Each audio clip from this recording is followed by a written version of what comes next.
Bueno, ya casi vamos a dar inicio para que repliquen ahí a todos sus contactos. En principio, yo es primera vez que hago esta transmisión en vivo, pero yo creo que va a quedar en, en el archivo, queda en el archivo aquí de Facebook, ¿no? Entonces no vamos a tener problema. Vamos a esperar unos minuticos entonces a que todos se vayan conectando. Recuerden que vamos a contemplar hoy, yo diría muy rápidamente, las maravillas de la Santísima Virgen. Dentro de la teología me he querido especializar en este tema, en el tema mariano, porque se han dado varias circunstancias en mi vida particular que me han vinculado de una manera muy profunda con Nuestra Señora. Entonces, por eso mi interés tan especial en hacerlo sobre Nuestra Señora. Más adelante podemos tratar otros temas, inclusive aquí en comentarios. Hola Alexander, pueden colocar también, Leti, pueden ir colocando los temas que quieren que tratemos después. Podemos hacerlos con más frecuencia, esto igual queda grabado, pero es muy interesante poder interactuar así, ya que no podemos tener ahora ni cursos, ni reuniones, etcétera. Yo coloqué un post ahora en Facebook, yo creo que ya varios lo vieron, con algunas catequesis de Juan Pablo II, y es impresionante el número de catequesis que tenemos de él. Pero bueno, no me adelanto, vamos a esperar a que la gente se vaya conectando. Ya estamos 12 conectados. Parroquia San Sebastián, saludo ahí a la Parroquia San Sebastián. Anaísa Álvarez también, un saludo.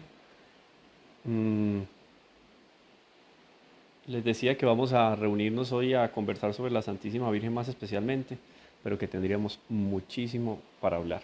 Son 2000 años de tradición, son 2000 años de magisterio y todo esto va enriqueciendo la doctrina de la Iglesia. Pero hoy nos vamos a enfocar en esto. Catequesis de Juan Pablo II, las catequesis marianas de Juan Pablo II. Saludo, Liliana Muñoz, está ya conectada. Fernando Ramírez. Hola Fernando. Saludo especial para Fernando. Bueno, vamos un tiempito. Ya son las 4 en punto.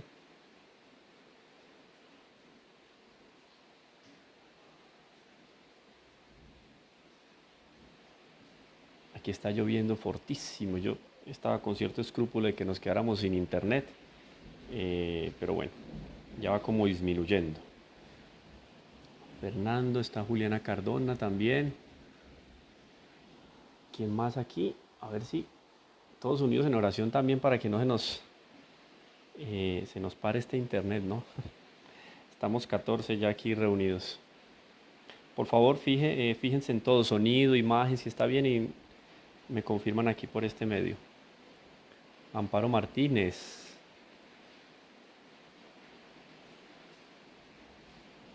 Davinia Chausal. Davinia, ¿de dónde eres? Qué bueno que nos van colocando ahí de dónde son cada uno. Juan Carlos Barreto. Hola, profe. Roberto Pool, Alba Marineum. Ah, Parroquia Cristo Rey, si no me equivoco, de Alba. Gloria Patricia Rivera. Bueno, ya estamos 20 reunidos, muy puntuales. 4:01. Mary Loaiza. Maricel Solarte. Un saludo, Maricel, desde Cali, ¿no? Nora Elena Preciado. Bueno, tenemos que organizar también aquí un rosario, no sé qué opinen, coloquen aquí en comentarios, organizamos un rosario meditado y nos encomendamos todos a la Santísima Virgen. También tenemos que aprovechar estos días de la mejor manera. Estamos viviendo una cuaresma muy particular en nuestra historia. Cada minuto es valioso, es oro. Amparo Martínez, desde Tulcán, Ecuador. Oh, Amparo, linda tierra, he ido varias veces por allá a visitar la gente muy especial y, y la maravilla que tienen de jardinería también, ese museo, digamos así, de jardinería muy lindo, Amparo. Juan Carlos Barreto, hola Juan Carlos. Jorge Aníbal Rojas Bustamante, oh monseñor, cuánto gusto tenerlo aquí. Monseñor Jorge Aníbal, Gloria Patricia Rivera. Bueno, yo creo que comenzamos. Vamos a comenzar, ya les dije, esto va a quedar grabado. María Teresa Gómez Salazar, un saludo María Teresa. Bueno, vamos a comenzar porque el tiempo es oro y después viene También la oportunidad de que participen de la Eucaristía. Juan Camilo Galvis, hola, doctor Juan Camilo, Amparo Martínez, Juan Felipe Palacio, saludos a Jessica, Anaísa Álvarez, desde Medellín, Anaísa. Bueno, les decía entonces, vamos a comenzar. Y vamos a comenzar con una pequeña oración a la Santísima Virgen, pidiéndole a ella que nos bendiga. Yo tengo un icono muy lindo aquí de la Sagrada Familia, vamos a encomendarnos a ella inicialmente y comenzamos. Dios te salve María, llena eres de gracia, el Señor es contigo, bendita tú eres entre todas las mujeres y bendito es el fruto de tu vientre Jesús. Santa María, Madre de Dios, ruega por nosotros los pecadores, ahora y en la hora de nuestra muerte. Amén. En nombre del Padre, del Hijo, del Espíritu Santo. Amén. Bueno, Juan Felipe, sí, claro, vamos por el rosario. Les decía entonces, Juan Pablo II, la iniciativa fue al ver esta publicación que encontré, desde el mes de septiembre del año 1995 hasta el año 1998, 17 de diciembre, realizó una serie de catequesis marianas muy, muy lindas. Vamos a comenzar por la primera, ¿sí? Porque digamos que obviamente tiene un orden lógico. Y el título es Presencia de María en el origen de la Iglesia. Muy bonita esta temática que trata aquí Juan Pablo II al respecto de la Santísima Virgen.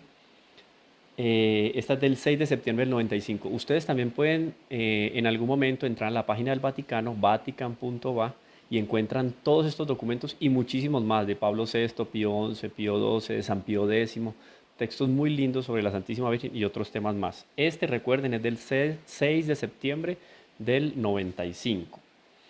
Dice entonces Juan Pablo II a las tantas. San Lucas, al comienzo de los Hechos de los Apóstoles, recordemos que Lucas tiene el texto del Evangelio que lo escribe y tiene también los Hechos de los Apóstoles. Lucas era un hombre prominente en materia de cultura, de formación, un hombre muy inteligente, artista también, pintor, escultor, médico. Cuando uno va a Cáceres en España, los que han tenido oportunidad de ir o en algún momento van a ir, recuerden, van a España, van a Cáceres en España, y en Cáceres, España, van a encontrar una imagen de Nuestra Señora, se llama la Virgen de Guadalupe, que no tiene nada que ver con la Virgen de Guadalupe que tenemos aquí en México, la emperatriz de América, no, es otra imagen, es una imagen tallada de madera. Esa imagen la talló San Lucas, y se dice también que la Virgen del Perpetuo Socorro, etc. Un hombre muy bien dotado ya naturalmente. Con la gracia de Dios fue y escribió este libro de los Hechos de los Apóstoles.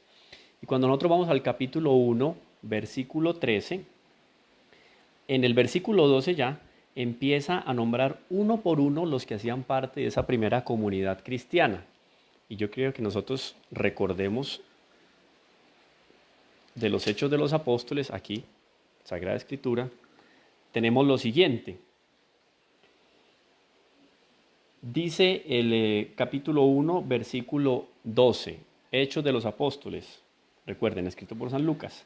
Entonces se volvieron a Jerusalén desde el monte llamado de los Olivos, que está próximo a Jerusalén, la distancia de un camino sabático, o sea, lo que se podía recorrer un sábado, habían recorrido todos los apóstoles, esa primera comunidad cristiana, había regresado a Jerusalén. Y cuando llegaron, subieron a la estancia superior, donde vivían. Entonces ya estaban viviendo ahí, en ese lugar. ¿En cuál lugar? Vamos a ver. Muy precisamente lo dice aquí. Pero ¿quiénes estaban en ese lugar? Estaban Pedro y Juan. Miren lo que Lucas, también de una manera muy inteligente, hace, de una manera muy respetuosa, nombra primero a Pedro, ¿no? Que era el discípulo que más, el apóstol que más amaba, y Juan, el discípulo amado. Esos dos pilares de la iglesia. Estaba también Santiago y Andrés, estaba Felipe y Tomás, Bartolomé y Mateo, Santiago el de Alfeo, Simón el Celota y Judas de Santiago. Todos ellos perseveraban en la oración, en un mismo espíritu. Entonces una muy bonita característica de esa primera comunidad cristiana. Todos se conciliaban el corazón en un mismo espíritu. Pero un momento, no estaban solamente ellos, y aquí San Juan Pablo II va a dejar muy claro eso. Porque Juan Pablo II dice, después de haber recordado uno por uno los nombres de los apóstoles, capítulo 1, versículo 12, afirma, esto es Lucas, lo recuerda San Juan Pablo II. Todos ellos perseveraban en la oración con un mismo espíritu, en compañía de algunas mujeres, María, la madre de Jesús, y de sus hermanos. Entonces Lucas también, de una manera brillante, resalta en medio de toda la comunidad, que habían hombres y mujeres, dentro de las mujeres resalta el papel de Nuestra Señora, de la Virgen María. En este cuadro, ya es San Juan Pablo II quien nos dice, en este cuadro se destaca la persona de María, la única a quien se recuerda con su propio nombre, además de los apóstoles. Esto es muy interesante. Ella representa un rostro de la Iglesia diferente y complementario con respecto al ministerial o jerárquico. Entonces, la Iglesia está estructurada como cuerpo místico de Cristo en una Iglesia docente y en una Iglesia discente. Docente la que enseña, discente la que aprende. En la docente ubicamos lo que San Juan Pablo II nos dice aquí. Una Iglesia ministerial y jerárquica, ¿no? Entonces está la docente y la discente. Y en esa discente, además de aparecer toda la serie de discípulos que estaban ahí reunidos y de otras mujeres, Lucas resalta a Nuestra Señora, o sea, la pone en un lugar preferencial a Nuestra Señora. En efecto, dice San Juan Pablo II, continúa en esta catequesis para los que han ido llegando, Jessy Giraldo, Carlos Andrés González, todos los que han acabado de llegar, recuerden, esta catequesis es del 6 de septiembre de 1995, la catequesis de San Juan Pablo II.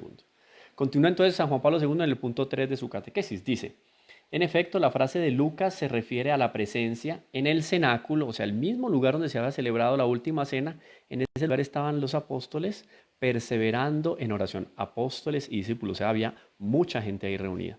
¿Quién mantenía la unidad de esa primera comunidad cristiana? Pues Nuestra Señora, y eso lo va a dejar en claro aquí San Juan Pablo II más adelante. Continúa entonces Juan Pablo II. En efecto, la frase de Lucas se refiere a la presencia en el cenáculo de algunas mujeres, manifestando así la importancia de la contribución femenina en la vida de la Iglesia ya desde los primeros tiempos. Entonces, si vamos a hablar de auténtico y verdadero feminismo, debemos de colocar también ahí de manera especial el papel que esa comunidad cristiana tuvo para resaltar a la mujer en medio de la sociedad judía y contemporánea en la época. No solo judía, también pagana. La mujer no tenía su papel propiamente desempeñado o resaltado, y la Iglesia empieza a resaltar ese papel de la mujer con María. Esta presencia se pone en relación directa con la perseverancia de la comunidad en la oración y con la concordancia. Recordemos, concordancia etimológicamente viene de ¿qué? De tener unión en el mismo corazón, concordis, concordia, unión de corazón. Estos rasgos expresan perfectamente dos aspectos fundamentales en la contribución específica de las mujeres a la vida eclesial. Muy bonito, así como la mujer en el hogar tiene un papel fundamental en la familia, también en la iglesia, en el cuerpo místico de Cristo. Los hombres, más propensos a la actividad externa, necesitan la ayuda de las mujeres para volver a las relaciones personales y progresar en la unión de los corazones. Muy bonito esto y muy interesante que la mujer tenga presente ese papel que tiene en la sociedad. Oído, fortalecer las relaciones personales y contribuir a que se progrese en la unión de los corazones. Es un papel femenino muy, muy importante. Continúa San Juan Pablo II y dice, bendita tú entre las mujeres, el texto de Lucas en el capítulo 1, versículo 42. María cumple de modo eminente esta misión femenina. Miren pues cómo Nuestra Señora tiene un papel fundamental ahí. ¿Quién mejor que María impulsa en todos los creyentes la perseverancia en la oración? Pues seguramente la iniciativa, la primera y fundamental en ese cenáculo después del susto que se habían llevado los apóstoles, porque recordemos que a pesar de que la gracia les había inundado a ellos el corazón de una manera especial, estaban aterrados, o sea, ellos estaban compungidos, estaban llenos de terror porque no saben en qué momento ellos iban a empezar a seguir en esa serie de muertes a causa de la traición que se había levantado, o sea, la voz de traición que se había levantado en contra de ellos hacia el Imperio Romano. Entonces estaban amenazados. La valentía no era propiamente una cualidad de ellos en ese momento. Entonces, ¿quién promueve mejor que ella la concordia y el amor? Dice San Juan Pablo II. Reconociendo la misión pastoral que Jesús había confiado a los 11, porque recordemos que ahí Judas sale de ese grupo, las mujeres del cenáculo con María en medio de ellas se unen a su oración y al mismo tiempo testimonian la presencia en la iglesia de personas que, aunque no hayan recibido una misión, son igualmente miembros, con pleno título, de la comunidad congregada en la fe en Cristo. Entonces, ¿por qué resalta esto Juan Pablo II? Misión específica dentro de la jerarquía Nuestra Señora no había recibido por manos de nuestro Señor Jesucristo, de una manera explícita, porque no tenía un ministerio sacerdotal. Sin embargo, ella aparece ya ahí en la primera comunidad cristiana como estrella de la evangelización. Continúa entonces. La presencia de María en la comunidad que orando espera la efusión del Espíritu Santo, Hechos de los Apóstoles, capítulo 1, versículo 14. Vamos a ver qué nos dice aquí. Saludos Isabel Cristina y Carlos Hernán. 1:14. Dice entonces: todos ellos perseveraban en la oración con un mismo espíritu en compañía de algunas mujeres y de María, la madre de Jesús, y de sus hermanos. Entonces San Juan Pablo II vuelve y resalta de nuevo el papel de Nuestra Señora para mantener unida esa primera comunidad cristiana. Este texto de los Hechos de los Apóstoles evoca el papel que desempeñó en la encarnación del Hijo de Dios por obra del Espíritu Santo. ¿Que desempeñó quién? Nuestra Señora. Ahora, ¿cuál papel? El papel de la Virgen en esa fase inicial y el que desempeñará ahora en la manifestación de la Iglesia en Pentecostés están íntimamente vinculados. Entonces hay un papel fundamental de Nuestra Señora desde el primer momento en que recibe el anuncio del ángel San Gabriel, en la encarnación, anunciación y encarnación del Verbo. Ese hecho se vincula de manera estratégica dentro de todo el plan de salvación con toda la vida de nuestro Señor Jesucristo, pasión, muerte, resurrección y la vida de las primeras comunidades cristianas, porque el papel de unión de Nuestra Señora como vinculante en esa primera comunidad se mantiene evidente y fortalece la unión de la comunidad. Continúa entonces, el papel de la presencia de María en los primeros momentos de la vida de la Iglesia contrasta de modo singular con la participación bastante discreta que tuvo antes durante la vida pública de Jesús. Cuando el Hijo comienza su misión, María permanece en Nazaret, dice San Juan Pablo II, aunque esa separación no excluye algunos contactos significativos, como por ejemplo, recordemos, la boda en Caná de Galilea, donde Nuestra Señora literalmente le arranca el primer milagro a nuestro Señor Jesucristo. Mujer, no ha llegado mi hora, dice nuestro Señor Jesucristo. Y Nuestra Señora con esa respuesta muy femenina le dice, hagan lo que Él les diga, o sea, lo obliga a nuestro Señor Jesucristo literalmente a hacer ese primer milagro. Esa es la fuerza de la intercesión de Nuestra Señora. Bueno, momentos significativos, ese de las bodas de Caná y sobre todo, cómo la providencia le permite a ella participar en el sacrificio del Calvario. Para muchos teólogos, inclusive papas ya, hablar de la corredención de Nuestra Señora, sin decir que es un dogma, pero mantenerlo vivo en el pensamiento y las especulaciones teológicas. Continúa entonces San Juan Pablo II, ya en el punto 5, ya vamos a terminar. Los Hechos de los Apóstoles ponen de relieve que María se encontraba en el cenáculo con los hermanos de Jesús. Recordemos que hermanos de Jesús no tiene la connotación de consanguinidad propiamente, con la cual frecuentemente la usamos hoy. Pero recuerden que también nosotros con cierta frecuencia decimos mi hermano o una persona que es muy amiga la consideramos ya dentro de la familia. Y en el contexto judío social de la época, pues el término hermano era esa cercanía, ya sea por las tribus o por diferentes situaciones dentro de la vida particular. Con los hermanos de Jesús, es decir, con sus parientes, como ha interpretado siempre la tradición de la Iglesia. No se trata de una reunión de familia, sino del hecho que, bajo la guía de María, oído esto, muere nuestro Señor Jesucristo, resucita, sube a los cielos y bajo la guía de María está la primera comunidad cristiana. Bajo la guía de María, la familia natural de Jesús pasó a formar parte de la familia espiritual de Cristo. Y aquí viene a colación, lo saca San Juan Pablo II, un texto que aparece en Marcos, cuando le preguntan a nuestro Señor, ¿quiénes son la verdadera familia que tu madre te está buscando afuera? Él responde, quien cumpla la voluntad de Dios, ese es mi hermano, mi hermana y mi madre. En esa misma circunstancia, Lucas define explícitamente a María como la madre de Jesús, como queriendo sugerir que algo de la presencia de su Hijo elevado al cielo permanece en la presencia de la madre. Esto es muy bonito y lo dice la Mariología de una manera muy clara. Cuando Jesús sube a los cielos en cuerpo y alma, Él quiso dejar un lenitivo, o sea, un calmante, una loción refrescante, un aroma refrescante para esa primera comunidad que estaba sufriendo la ausencia del Salvador. ¿Cuál fue ese lenitivo, ese calmante? La presencia de Nuestra Señora, la Virgen María. Ella recuerda a los discípulos el rostro de Jesús y es con su presencia en medio de la comunidad el signo de la fidelidad de la iglesia a Cristo nuestro Señor.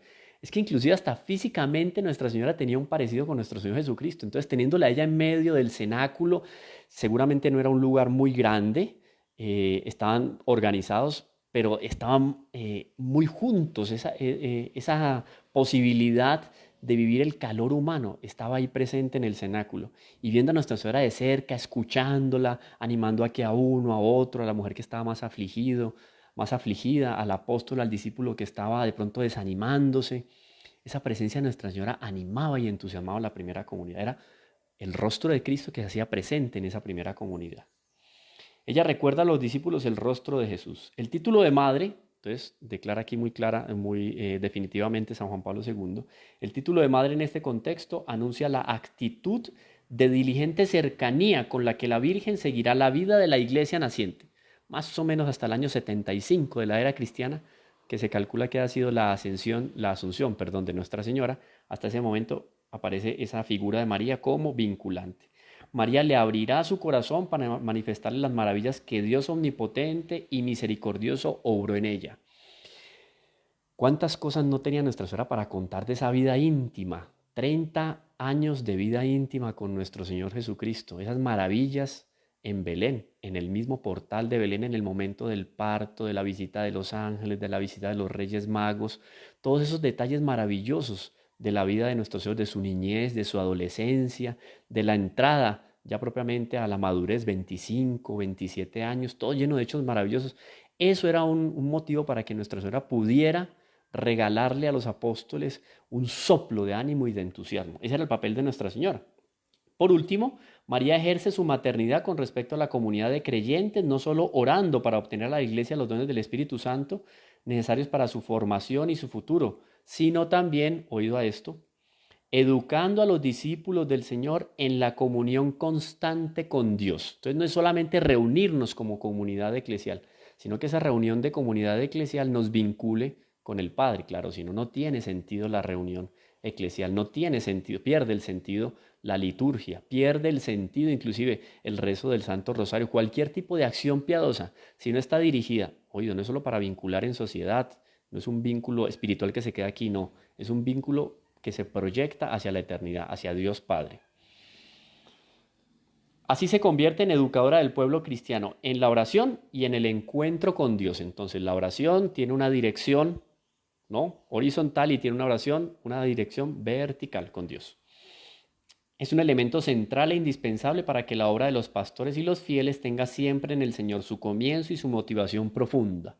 También Nuestra Señora no llegaba a una vida mística tal que se alejaba de las realidades terrenas. No, Nuestra Señora vivía en actitud de oración, es cierto, pero con los pies bien puestecitos en la tierra, porque ella realizaba sus tareas domésticas, como las realizaban todas las madres y mujeres en la época, en medio del pueblo judío. Ella tenía amistades y relaciones con otras personas de Nazaret, etcétera, pero siempre vinculada de manera espiritual con Dios.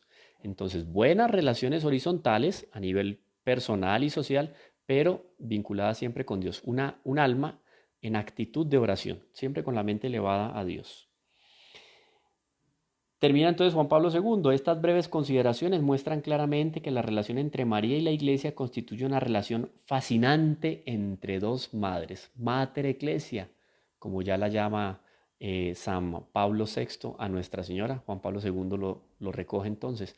Hay un vínculo misterioso, inclusive en el Antiguo Testamento, con varias prefiguras de Nuestra Señora, que además de relacionarnos o hacernos caer en cuenta a la imagen de María, nos toma también en consideración de alguna manera con la iglesia naciente. O sea, hay una relación entre esa mujer María, que hace relación a María, y esa mujer que es la esposa mística de nuestro Señor Jesucristo. Hay una relación fascinante entre esas dos madres, dice San Juan Pablo II. Ese hecho nos revela nítidamente la misión materna de María y compromete a la iglesia a buscar siempre su verdadera identidad en la contemplación del rostro de la Theotokos, palabra griega que significa Madre de Dios, un dogma definido por la Iglesia en el siglo IV. Aquí están pequeñas consideraciones de Nuestra Señora al respecto de su relación con la iglesia naciente. Qué maravilla, cuántas cosas no habrá contado Nuestra Señora a esa primera iglesia, a la iglesia que nace del costado de Cristo, de la sangre y del agua del costado de Cristo. Puede ser inclusive un tema que tratemos próximamente aquí en nuestros encuentros marianos por medio de Facebook Live. Un saludito. Ay, Celia Tapia, cuestiones de rectitud. Eduardo Martínez. Eduardo, no sé en qué lugar del mundo estarás, pero saludos. Diego Iván Cortés, un saludo allá en Florida, Estados Unidos. Jaime, Shimon Lezama, Paula Piedradita, Patricia García, Doris Espinosa, Carlos Hernán Palacio, Isabel Cristina Opegui, Jessy Giraldo. Bueno, ahí está, hablamos un ratico de Nuestra Señora. Ahora nos preparamos para la celebración eucarística. Los que ya asistieron no vamos a asistir. Bueno, que sea un domingo unidos a Nuestra Señora. Nos vemos. Chao, chao. Dios les bendiga.